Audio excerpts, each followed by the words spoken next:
what is a disempowering versus an empowering question, or a powerful question? Because what you're saying is, ask the right questions, you're gonna get the right answers.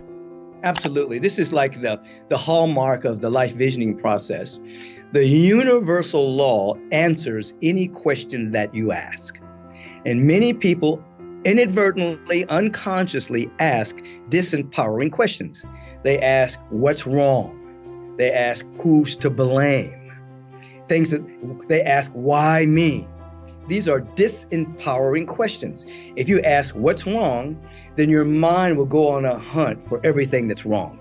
If you ask who's to blame, your mind will project onto other people blame. You'll project onto yourself shame, guilt, things of that particular nature. And the universe will just give it to you. You want to know the answer to this question? It'll just keep giving you that debris.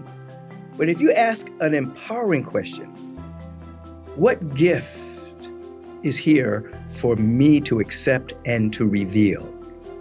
What is seeking to emerge through me right now? Why am I here? If you shift the question, the universe will answer that question as well. It'll show you gifts and powers that are ready to be unleashed through you. It will begin to show opportunities that previously you could not even see because your mind was focused on the problem. Your mind was focused on issues. Your mind was focused on what's wrong. If you shift from a disempowering question to a self-empowering question, your point of view will change. Your perceptual windows will become clear, and you'll begin to see differently. As the statement goes, as thou seest, so thou beest. You start to see differently. Your vibration will be lifted up, and you'll be empowered by the eternal broadcast that's saying in substance, let there be life, let there be love, let there be beauty, let there be light everywhere. You start to see differently. You start to think differently. You start to act differently. You start to act as an empowered being. And then that vibrational match will match that frequency. An answer will show up. A way will show up out of what appears to your limited perception out of no way. That's the law. Which means frequency, vibration, feeling, what feels good, what feels great, what feels God. That's your soul speaking to you, isn't it?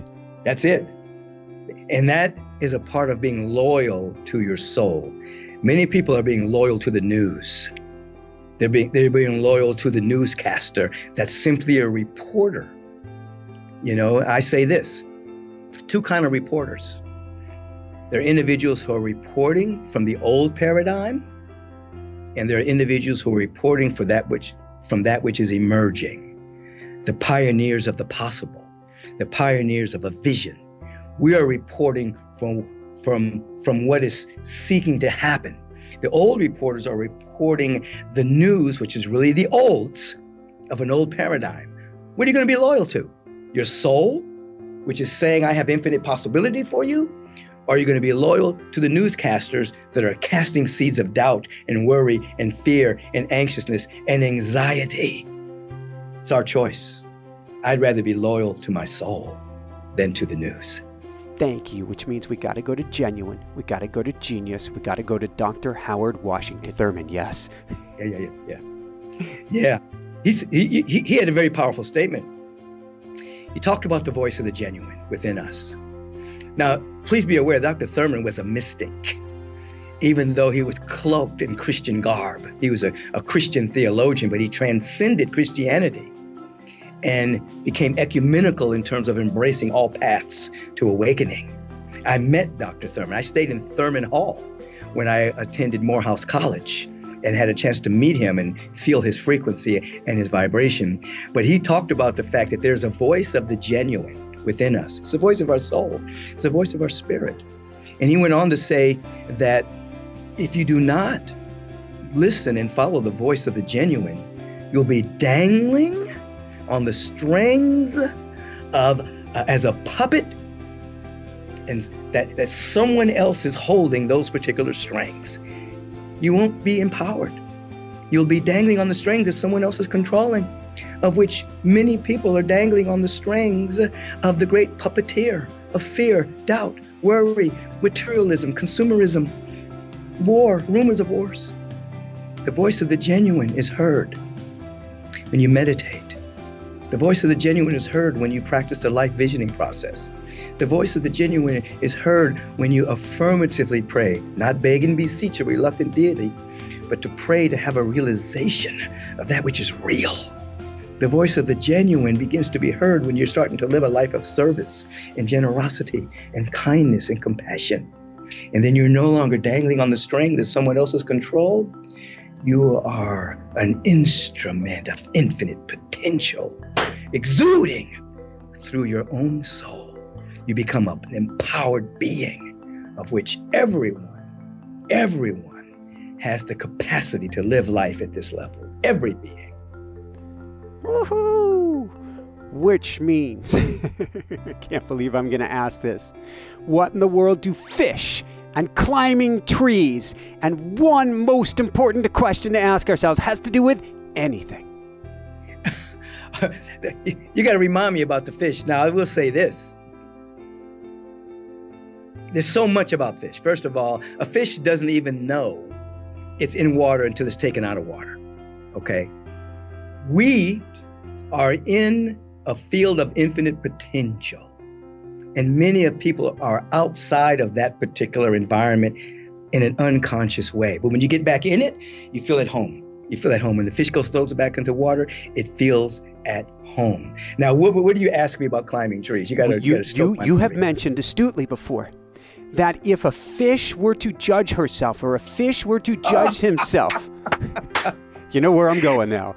If the fish were to judge itself by an animal that can climb a tree, it would have a lack of self-esteem.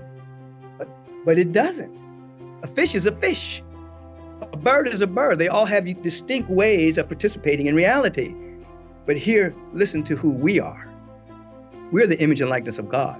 Now, most people don't know what that means. They think it means that we look like God. But God is formless. God is invisible to the sensorium. What does that mean? It means that we share a faculty with the source. And that faculty is that we have the capacity to think independent of a condition or a circumstance. We can do that. In other words, when Source birthed the cosmos, multidimensional universes, solar systems, over 100 billion solar systems now, since that telescope, that new telescope. James Webb, I believe it is. The Webb telescope, over 100 billion galaxies and counting. When the Source created all of that out of what? Not even a grain of sand, out of nothing. And we're made in the image and likeness of Source, which means out of nothing. Nothing. We don't have to change a condition, a circumstance. We don't have to change other people. We just have to go within and put our attention on no thing but a spiritual idea. And then out of no thing, we will birth a new universe for ourselves, new possibilities, new regions of infinite good. We're not going to judge ourselves by anyone else, because we are not one of 7.5 billion. We are one of one. The Spirit, the Source, never repeats itself. So there's no one else like us, so we're incomparable. We can't compare ourselves to anyone. Uniqueness is our superpower. And out of nothing, out of no thing, we can birth a whole new life. Woohoo!